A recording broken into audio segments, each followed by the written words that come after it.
Merci Seigneur Jésus-Christ pour ton œuvre. Merci pour tes grâces.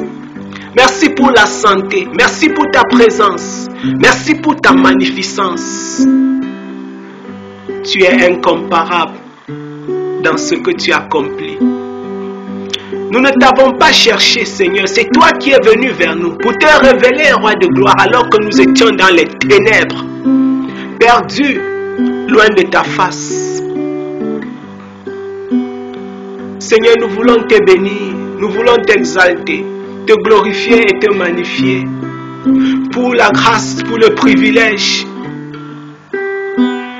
et l'honneur que tu nous accordes de pouvoir nous approcher de toi.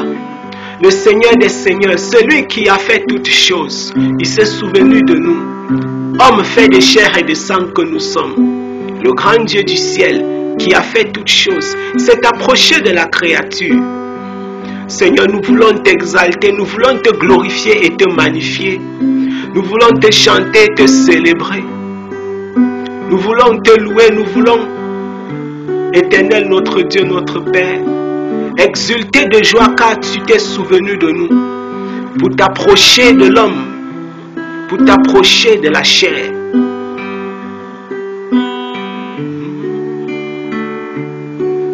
Merci Père éternel, merci Seigneur Jésus-Christ. Seigneur, nous savons que seul dans ta présence, nous avons la vie, nous avons la joie, nous avons le bonheur, nous avons la bonté, nous avons la justice. Merci Père éternel pour tout ce que tu as fait pour nous. Roi de gloire, tu es celui qui essuie les larmes de ceux qui sont dans la tristesse. Seigneur, tu relèves celui qui est tombé. Père, tu redresses celui qui est courbé. Seigneur, tu consoles ceux qui sont dans les larmes. Tu fortifies, tu justifies, tu renouvelles, tu gardes, tu éclaires. Par ta main puissante, Père éternel, tu gardes, tu protèges. Car tu es un rempart fort dans les combats, le rocher des âges, le puissant des armées. Merci Père parce que tu te tiens à nos côtés et que tu ne nous laisseras pas seuls. Quels que soient les vents qui soufflent, ô Éternel, nous voulons dire, nous avons la vie en toi. Nous avons la santé, la paix dans ta présence.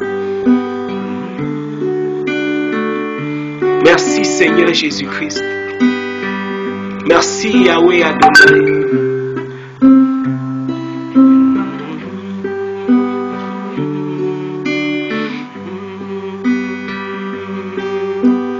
Nul n'est comme toi, Seigneur.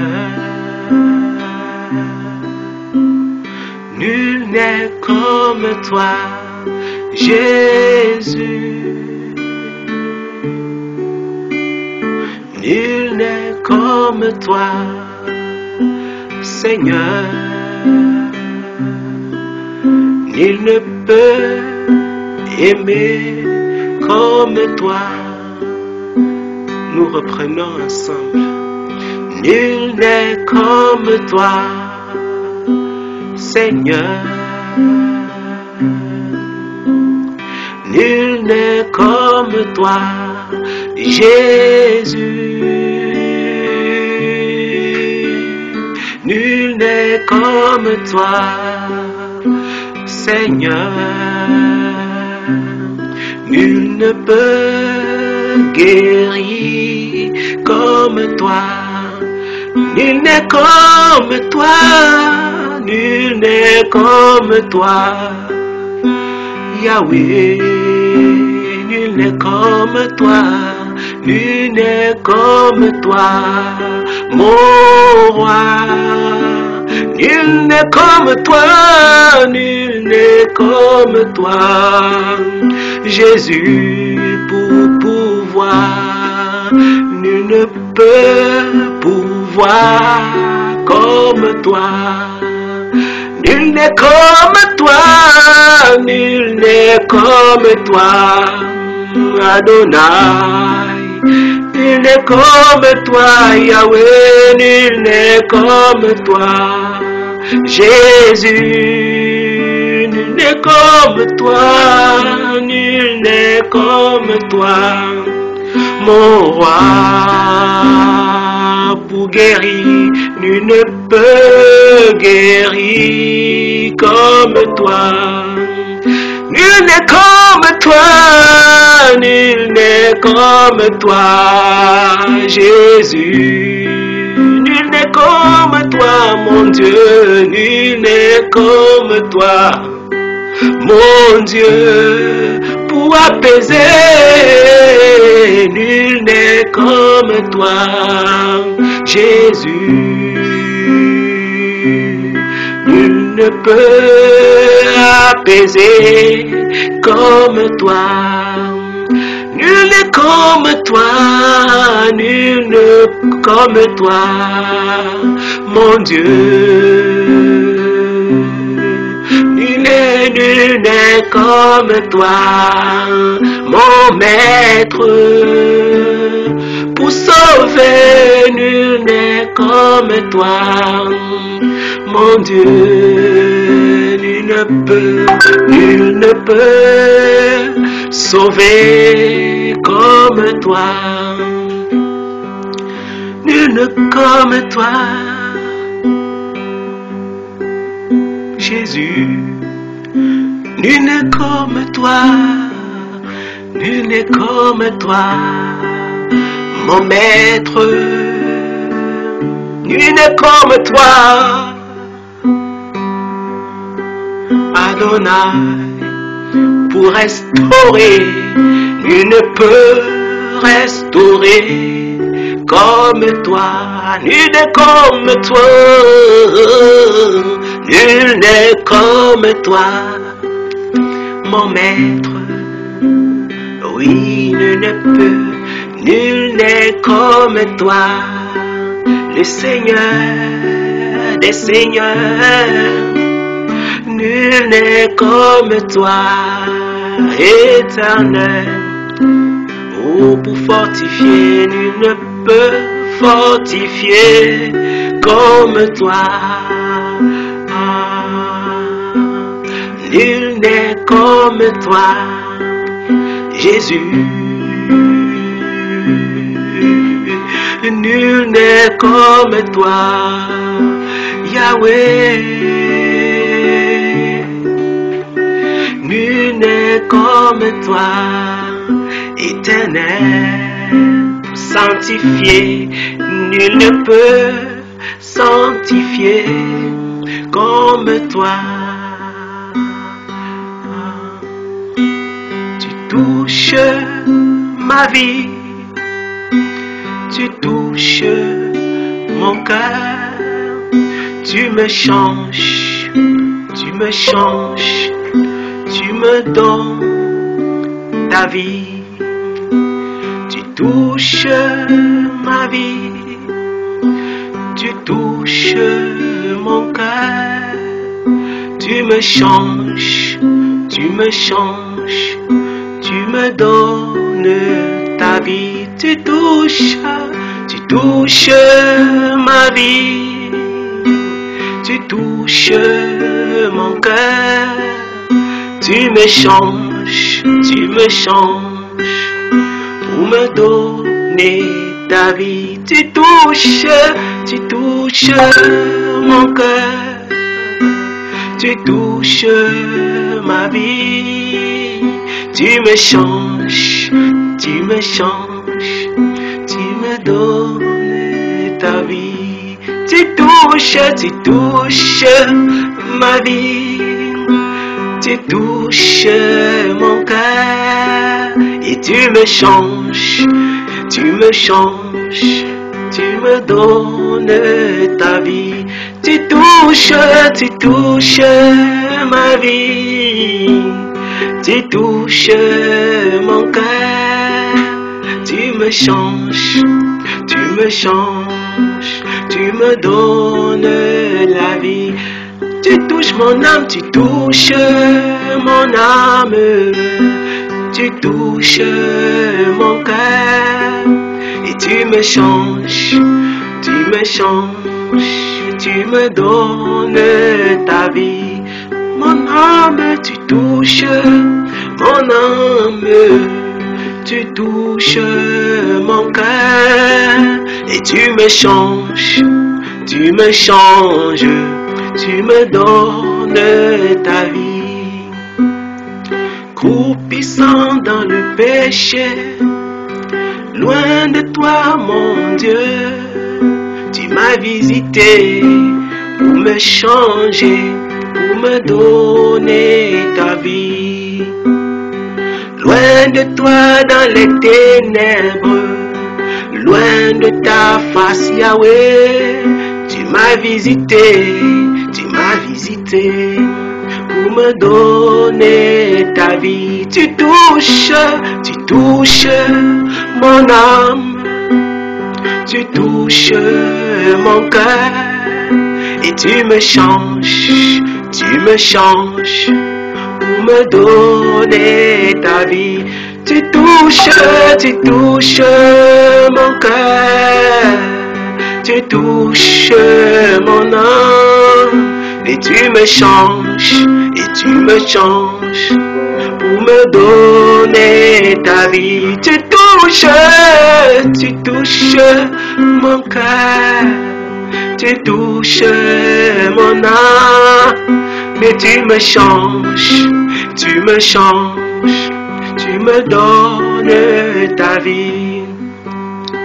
Abandonné par les miens, abandonné par ma famille, tu m'as visité pour me changer, pour me donner ta vie.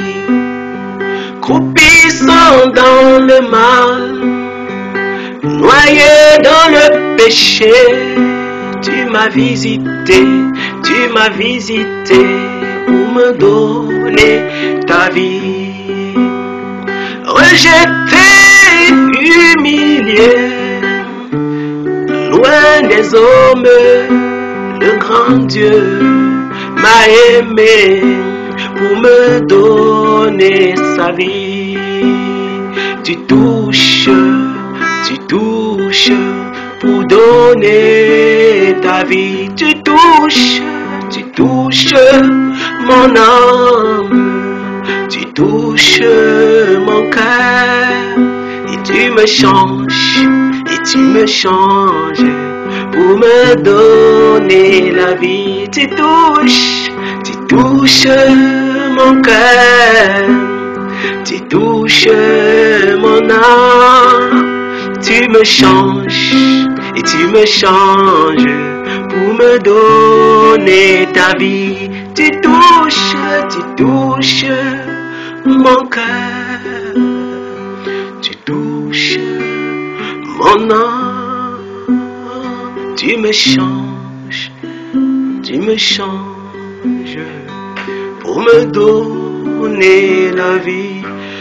Tu touches mon cœur, tu touches mon âme et tu me changes pour me donner la vie.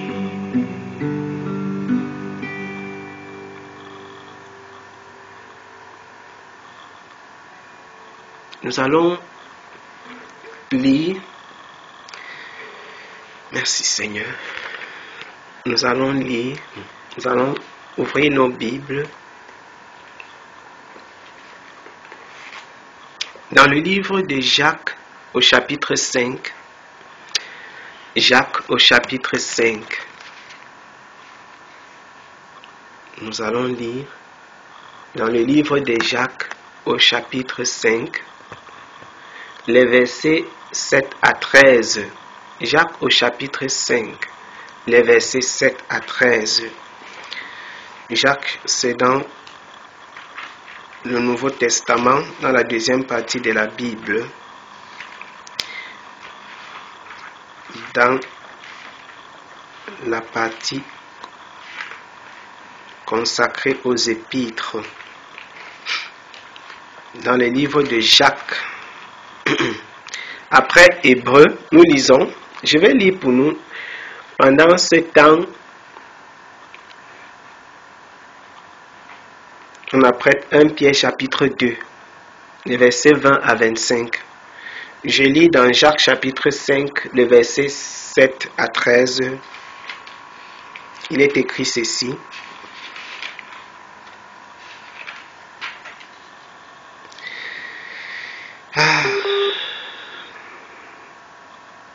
Frères, attendez donc patiemment jusqu'à l'avènement du Seigneur. Voici, le laboureur attend avec patience le précieux fruit de la terre, jusqu'à ce qu'il ait reçu la pluie de la première et de la dernière saison. Vous aussi, attendez patiemment.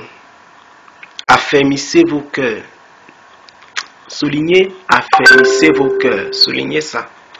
Affermissez vos cœurs. Car l'avènement du Seigneur est proche. Affermissez vos cœurs. N'affermissez pas vos corps. Vraiment, excusez-moi, j'ai fait un crochet. N'affermissez pas vos corps, vos cœurs. Ok. On continue et on y reviendra.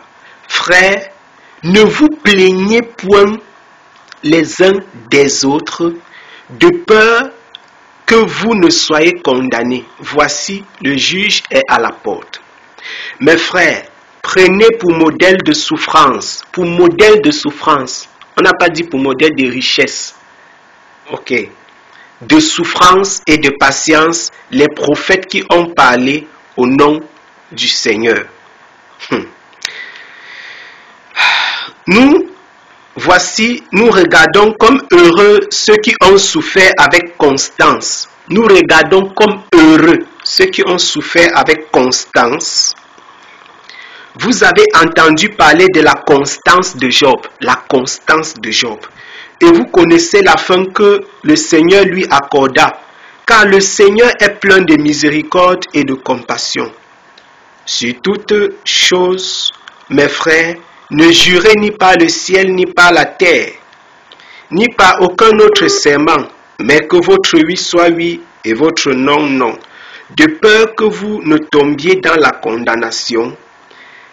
Quelqu'un parmi vous souffre-t-il qu'il prie? Quelqu'un parmi vous souffre-t-il qu'il prie? Quelqu'un est-il dans la joie qu'il chante des cantiques? Aïe, aïe, aïe. Nous allons lire 1 Pierre chapitre 2. Le livre de Pierre, c'est celui qui suit directement. C'est celui qui suit directement le livre de Jacques. 1 Pierre au chapitre 2, les versets 20 à 25. 1 Pierre chapitre 2, les versets 20 à 25. Quelle gloire en effet vous reviendrait-il si vous supportez patiemment d'être battus pour avoir fait mal fait? Mais si vous supportez patiemment la souffrance pour avoir fait bien fait, c'est à cela que Dieu prend plaisir. Les choses dont Dieu prend plaisir. Soulignez, c'est à cela que Dieu prend plaisir. Il faut souligner ça. C'est à cela que Dieu prend plaisir. Verset 21. Car c'est à cela que vous êtes appelés. Soulignez encore que c'est à cela que vous êtes appelés. Puisque Christ aussi a souffert. Puisque Christ aussi a souffert pour vous, vous laissant un exemple afin que vous suiviez ses traces. Lui qui n'a point commis de péché, et dans la bouche duquel il ne s'est trouvé aucune fraude, qui outrageait ne rendait point d'outrage, et maltraité ne faisait point de menace, mais s'en remettait à celui qui juge justement. Lui qui a porté nos péchés en son corps sur le bois, afin qu'étant mort au péché, nous vivions à la justice et par la maîtrise de qui vous avez été guéris. Car vous étiez comme des brebis errantes, mais vous êtes maintenant retournés au pasteur et à l'évêque de vos âmes. Car vous étiez comme des brebis errantes. Vous êtes maintenant retournés au pasteur de vos âmes. Donc il y a un pasteur de nos âmes, au pasteur de vos âmes.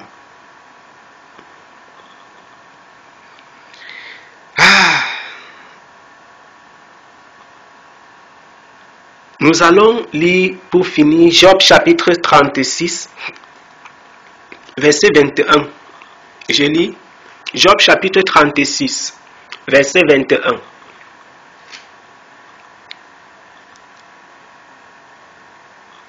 Garde-toi. Job chapitre 36, verset 21. J'espère que vous notez au moins pour lire de vos propres yeux. Pas que vous écoutez seulement. Parce que c'est l'un des problèmes que souvent les bien-aimés ont. Et certaines personnes ne perçoivent pas que ça retarde dans la croissance avec le Seigneur. Bon, je lis et puis j'y reviens. Garde-toi de te tourner vers l'iniquité, car tu la préfères à la fiction. Chaque fois, je dis souligner. Quand je dis souligner, c'est une parenthèse. Ou alors noter, pour que vous puissiez avoir ça à l'œil quand vous allez revenir un autre jour. C'est-à-dire, il ne faut pas être des personnes qui lisent aussi simplement l'écriture comme ça et disent et passent dessus, que voilà, on a lu.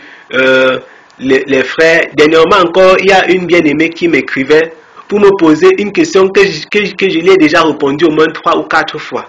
Les choses pareilles arrivent pourquoi? Parce qu'il y a de la distraction, il y a un manque de, je ne sais pas si je vais dire de considération ou bien de, c'est-à-dire quand tu pars à l'école, quand tu pars dans un séminaire, quand les gens vont dans les séminaires, comment réussir sa vie? Il faut voir comment ils ont les blocs-notes, ils ont mis les enregistreurs. Comment réussir sa vie? On prend les notes comme ça, là, on dit que oh, comment devenir millionnaire avec 2500? Il faut voir comment les gens vont s'asseoir, ils vont être en rang comme ça là, prendre les notes, faire tout. Mais quand ça concerne le Seigneur, chacun arrête sa Bible comme ça là, il regarde, il dit que le frère s'il va lire, dans tous les cas, il va lire. Le lendemain matin, tu ne sais pas qu'est-ce qu'on a dit hier. Tu as une idée vague de ce qu'on a dit, une idée vague des textes qu'on a lus, une idée vague. Pourquoi? Parce qu'il n'y a pas de la précision, de l'attention. Il y a donc du retardement. C'est vraiment une parenthèse qui est importante.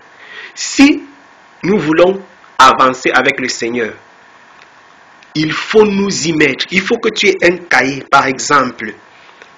Il y en a qui n'utilisent pas. Il faut que tu prennes vraiment à cœur, que tu aies un cahier, que tu notes les sujets, tu notes ce que tu as marqué, tu notes les textes, par exemple. C'est comme ça que tout le monde marche, comme ça que tout le monde commence. C'est un peu comme si tu voulais aller dans une école, tu voulais aller à l'école, tu pars à l'université comme ça, et puis tu dis que bon, aujourd'hui on a mathématiques, demain on a chimie.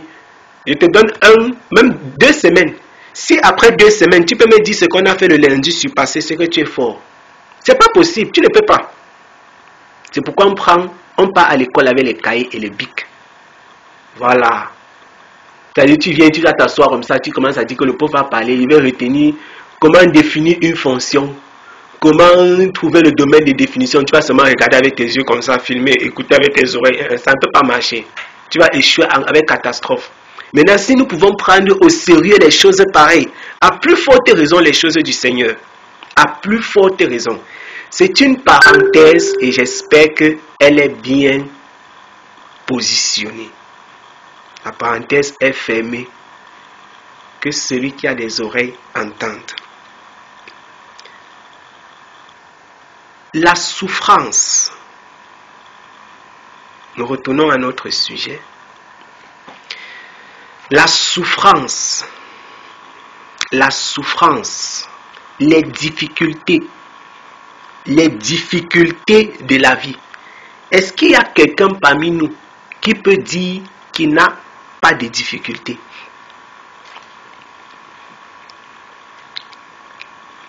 il me dit, je lui donne un peu.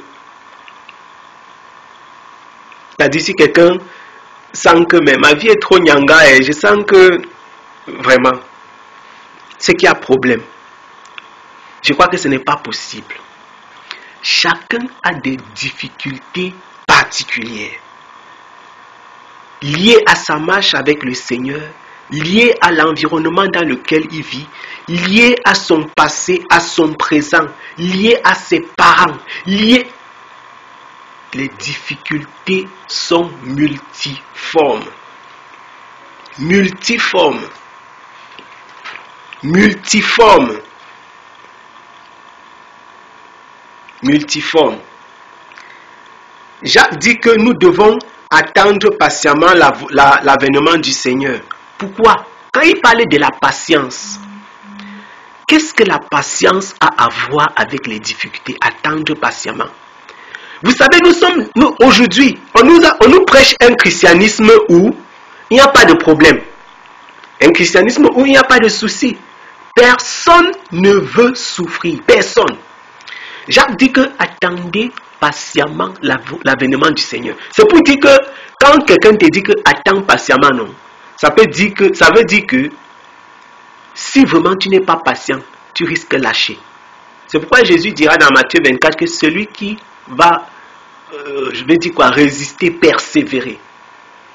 Attendez patiemment. Patiemment. Il dit que le laboureur, quand vous voyez les laboureurs qui labourent là, vous voyez les gens qui ont les champs, les agriculteurs. Les agriculteurs attendent quoi? La pluie de la première et de l'arrière-saison. Il dit nous devons aussi attendre patiemment et affermir nos cœurs. Tout à l'heure j'ai dit on y reviendra. Affermir nos cœurs. La souffrance. Il ne s'agit pas simplement de la souffrance parce que tu ne manges pas. Non.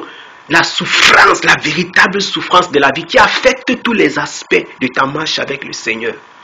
Spirituelle, physique, sociale, psychologique. Elle brise l'homme. Si ton cœur n'est pas affermi, pas sur un homme, en Christ, tu vas perdre patience. Tu vas perdre patience. Tu vas parler comme Rachel. Donne-moi un enfant maintenant, sinon je meurs. Voilà. Ça, c'est les paroles des gens qui ont perdu patience. Que fais ça maintenant, tout de suite, sinon vraiment, ça ne va pas marcher. Donne-moi un enfant maintenant, sinon je meurs. La souffrance de la vie. J'ai dit, affermissez vos cœurs. C'est ce que la parole déclare. Affermissez vos cœurs. Aujourd'hui, on affermit tout, sauf le cœur. Nous sommes les adultes. Moi, je ne vais pas tourner autour du pot. On affermit. Bref. On affermit le corps. Vous comprenez de quoi je parle. Les gens font même la chirurgie pour affermir les choses qui vont naturellement tomber. Tu pars, tu raffermis les seins, tu raffermis les joues. Les joues, tu raffermis. Tu pars, on coupe ici, on coupe. Dernièrement, je voyais encore quelqu'un qui est parti enlever la graisse sur le ventre pour mettre sur les fesses. Voilà le raffermissement que les gens font. Dieu dit que raffermissez vos cœurs, nous on raffermit notre corps. L'attachement à la chair. Pourquoi raffermir son cœur? Pourquoi raffermir son cœur? Pourquoi raffermir son cœur? À cause de la souffrance. Personne vivant dans ce monde sans avoir un cœur patient, raffermi, caché en Jésus-Christ, ne peut supporter dans les moments de faiblesse, de difficultés, ne peut demeurer patient dans ces moments-là. Jacques nous enseigne qu'il y a un modèle de souffrance. C'est incroyable. Dans la Bible, je n'ai jamais vu, on a dit un modèle de richesse. Si vous trouvez un verset dans la Bible qui nous apprend comment avoir le modèle de richesse, il faut me donner le verset là. Je vais réciter ça matin, midi, soir. Parce que dans ma Bible que j'ai à main, il n'y a pas encore la partie là. Maintenant, vous pouvez lire, si vous trouvez le verset qui dit que voici le modèle de richesse. La Bible parle du modèle de souffrance. Je parle aux chrétiens aux gens qui marchent dans le monde aujourd'hui. Oh, tu seras riche, tu vas te marier, tu vas voyager, tu vas faire... Je ne prêche pas ça.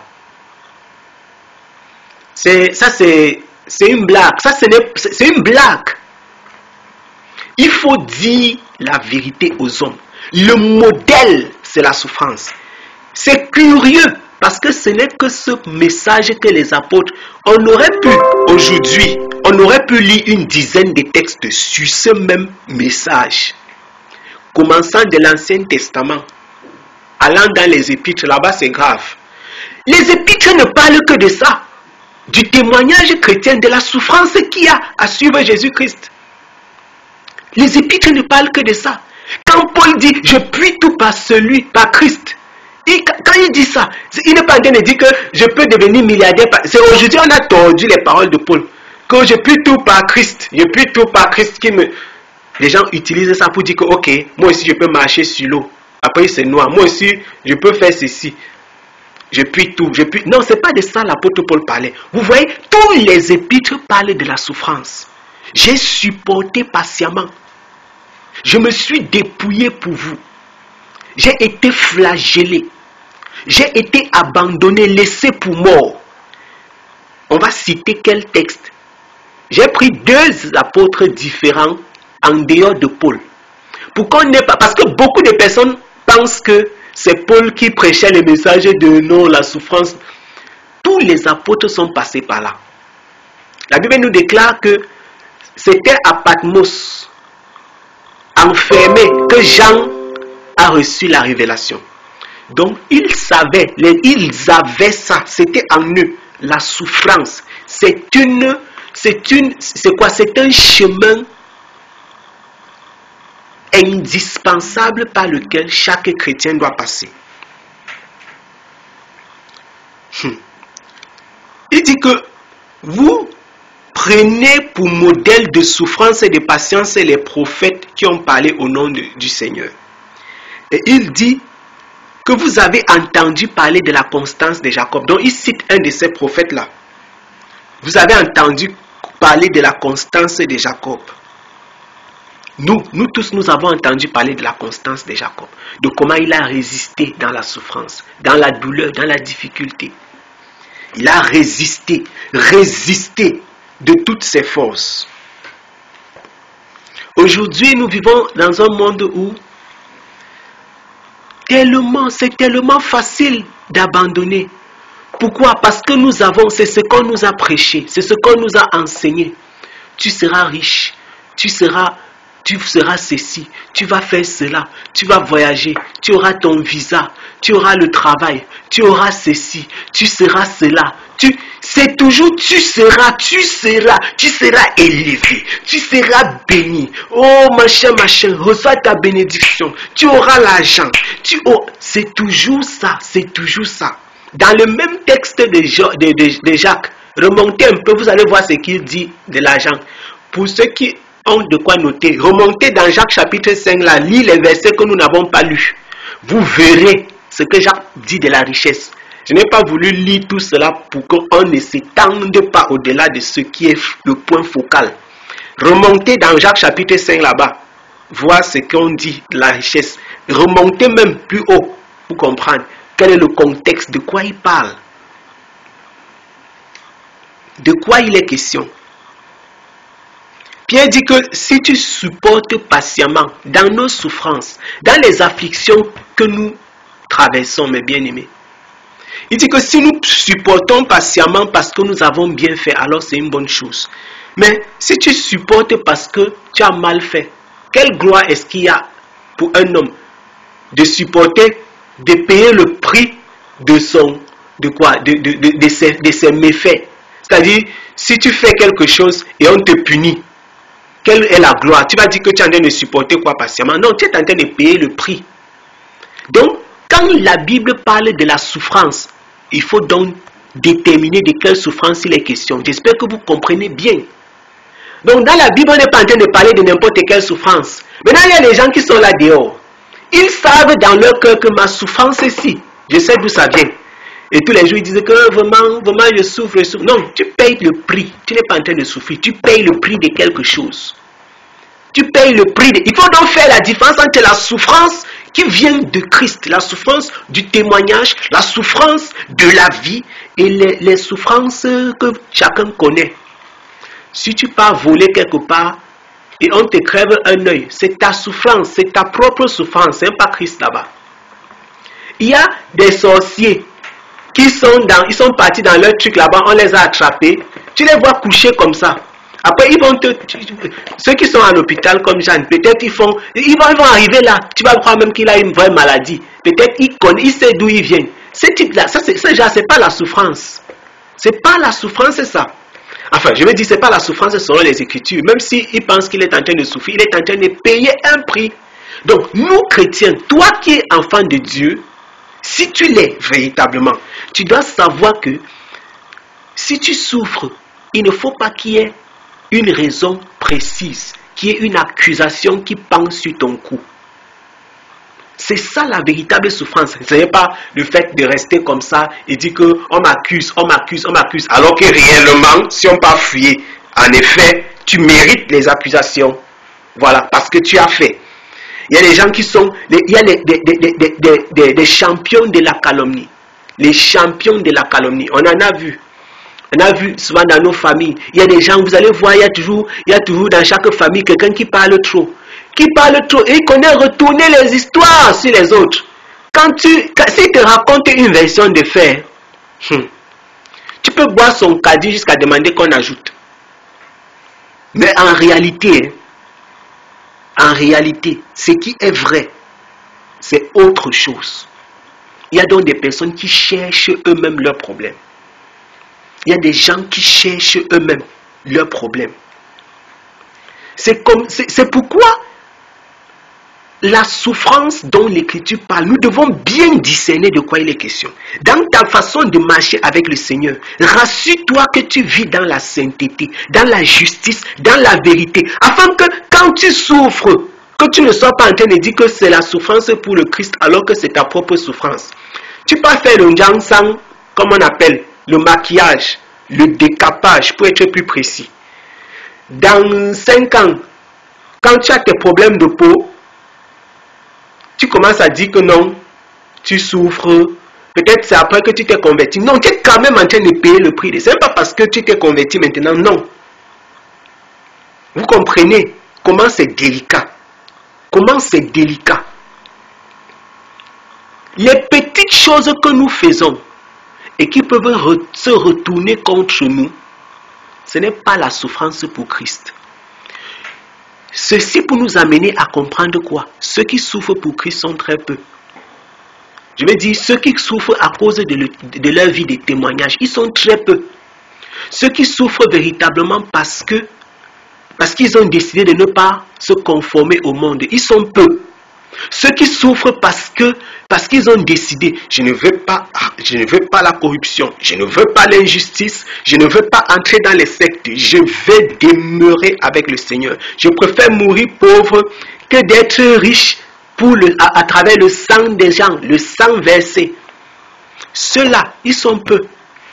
Ceux dont on mal parle, alors qu'eux-mêmes n'ont rien à y voir, ils sont peu. Beaucoup qui disent ça, je souffre pour le Seigneur. C'est la raison pour laquelle il faut faire attention. Quand quelqu'un dit que je souffre, il faut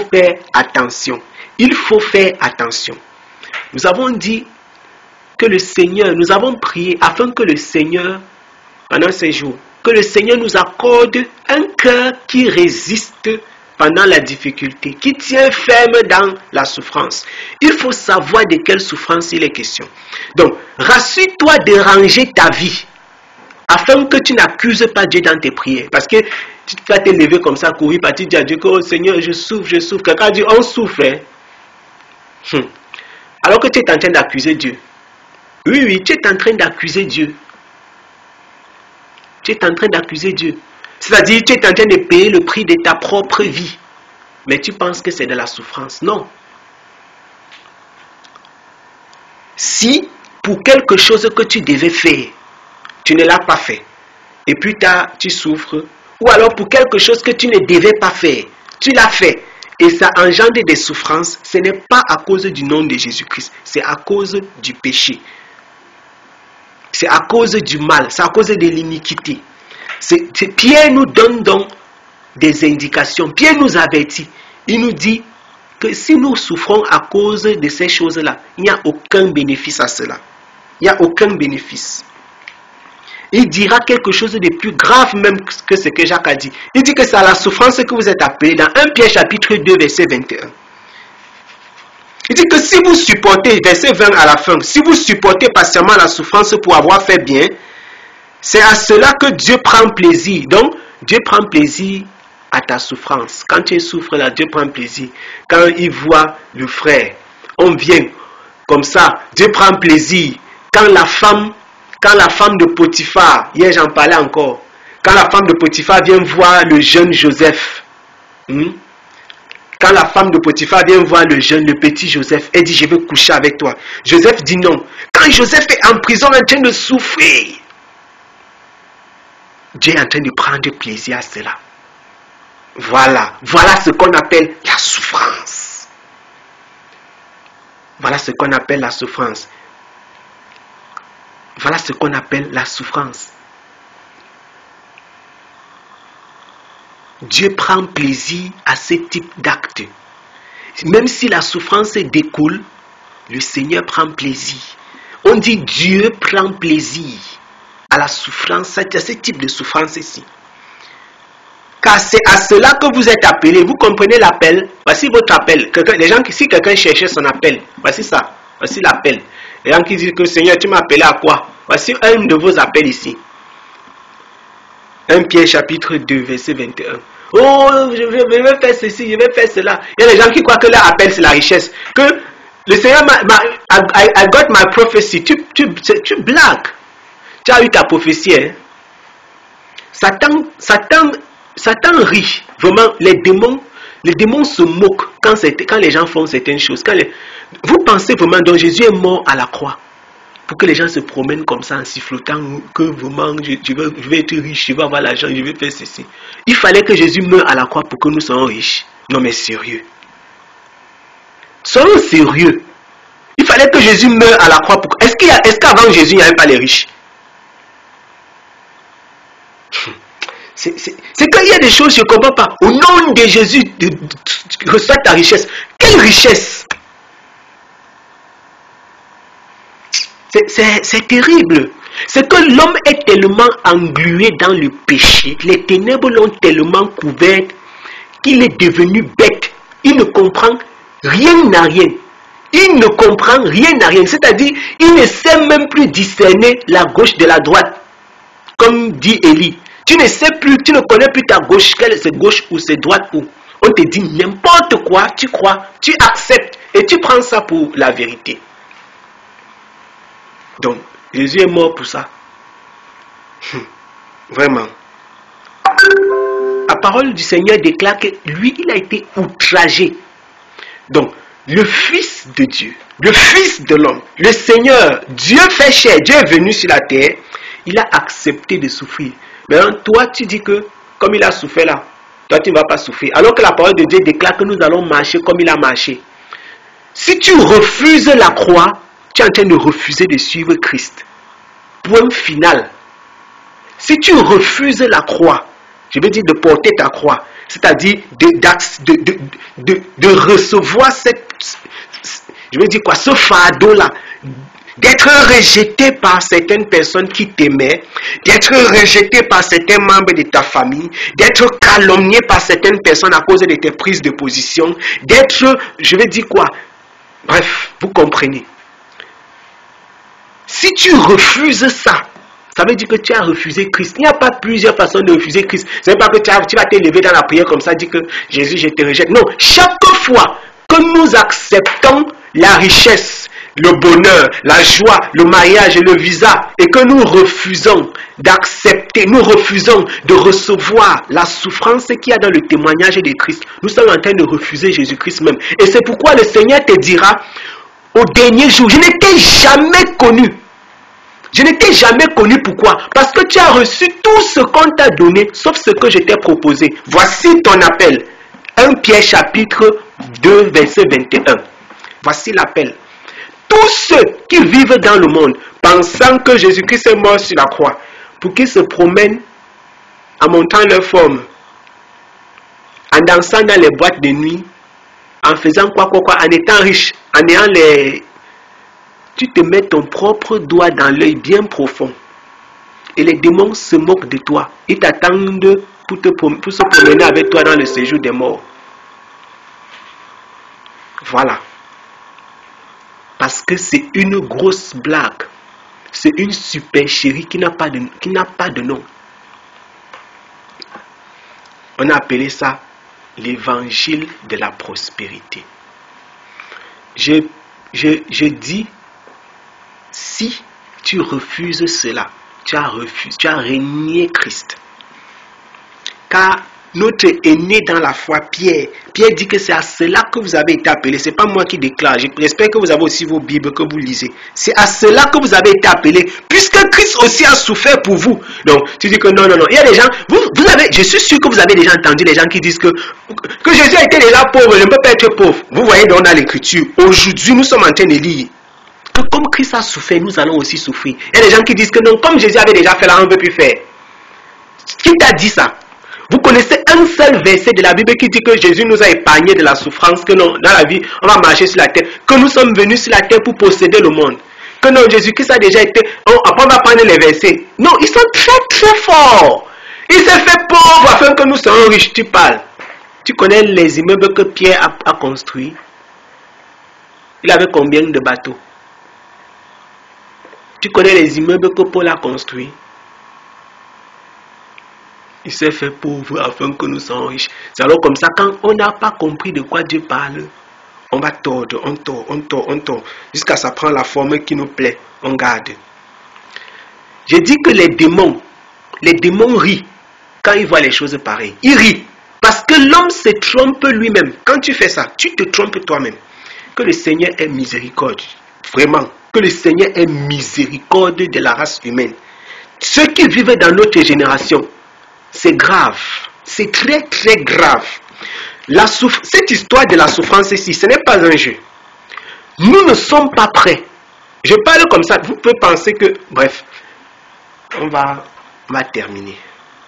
L'homme n'est pas prêt, l'homme de notre génération n'est pas prêt à souffrir. Il n'est pas prêt à souffrir. Il veut tout facile. Il veut tout facile. Tout facile. Non. Même le jeune, si. Il y a des chrétiens. Je me rappelle, il y a de cela 4 ans. Il y avait un garçon quand nous étions à Cameroun. Ici, il n'y a que Sorel qui peut le connaître. C'était un Nigérian. Un jour, je parle avec lui, comme on parlait parfois, on discutait par rapport aux Écritures. Le gars me dit qu'un chrétien ne doit pas jeûner. Jésus a déjà jeûné. Mon œil fait comme ça, que tac, tac, tac. Donc, mes yeux ont fait que mes oreilles se sont tendues comme ça, mon frère, mes cheveux se sont levés. J'ai dit, quoi? Mais c'était ma première fois d'entendre des choses pareilles. Le gars, son pasteur au Nigeria a une méga church. Une méga church. Lui-même, il était un pasteur junior. Quand le gars m'a dit ça comme ça, j'étais choqué. J'ai dit que quoi? Il me dit qu'un chrétien ne doit pas jeûner. Jésus a jeûné pour nous. Après, il dit que, you see me, slim like this. Il me dit que comme il est mince là, comment il peut imaginer qu'il va encore jeûner? J'ai dit que yeah. Mince. J'étais dépassé. J'étais choqué, scandalisé. J'ai dit que mamma mia. Le gars parlait en langue jusqu'à sauter. Il dit que, comme on dit en Bouddha, que il fait jusqu'à quête. Donc on dit qu'il parle jusqu'à il saute. Le gars parlait en langue. Vous vous amusez avec le théâtre. Tu fais tout ça comme ça et tu refuses la croix. C'est pour nous dire que c'est facile de se perdre, bien aimé. C'est facile de se perdre. Très facile. Très facile de se perdre dans les raisonnements humains. Tu dis que Jésus a jeûné Ah bon? Donc Jésus a jeûné pour toi. Pierre, les apôtres, après, je vais dire les apôtres, après que Jésus soit monté à la croix, ils ont donc jeûné. Pourquoi donc? Jésus n'était pas encore mort. Ils priaient et ils jeûnaient. Donc nous comprenons que nous avons des problèmes. Nous avons des problèmes. Nous avons des problèmes. Des sérieux problèmes. Des sérieux problèmes. Je termine par le conseil de Jacques. Jacques donne je dis de Jacques, Job. Dans le livre de Job. En réalité, ce n'est pas la parole de Job. C'est pas là. C'est Élihu qui est en train de parler dans ce chapitre. C'est un ami de Job. Il avait donné ce conseil, c'est un commandement. Je ne vais pas commenter le livre de Job. Voici le commandement. Garde-toi. C'est un commandement. Garde-toi de te tourner vers l'iniquité, car tu la préfères à l'affliction. Je ne sais pas si vous avez bien compris. Garde-toi de te tourner vers l'iniquité, car tu la préfères à l'affliction. Il y a des gens qui préfèrent le péché à la souffrance. C'est de ça dont il est en train de nous parler. Il y a des gens, je répète, qui préfèrent le péché à la souffrance, à l'affliction. Il y a, je reprends, des gens qui préfèrent le péché à la souffrance. Et c'est ceux-là qui sont les plus nombreux dans le monde. Maintenant, la question est de savoir dans quel camp toi tu te trouves. Toi qui m'écoutes là maintenant. De quel côté tu es? Du côté de ceux qui préfèrent le péché, ou alors du côté de ceux qui supportent patiemment dans la souffrance. De quel côté te trouves-tu?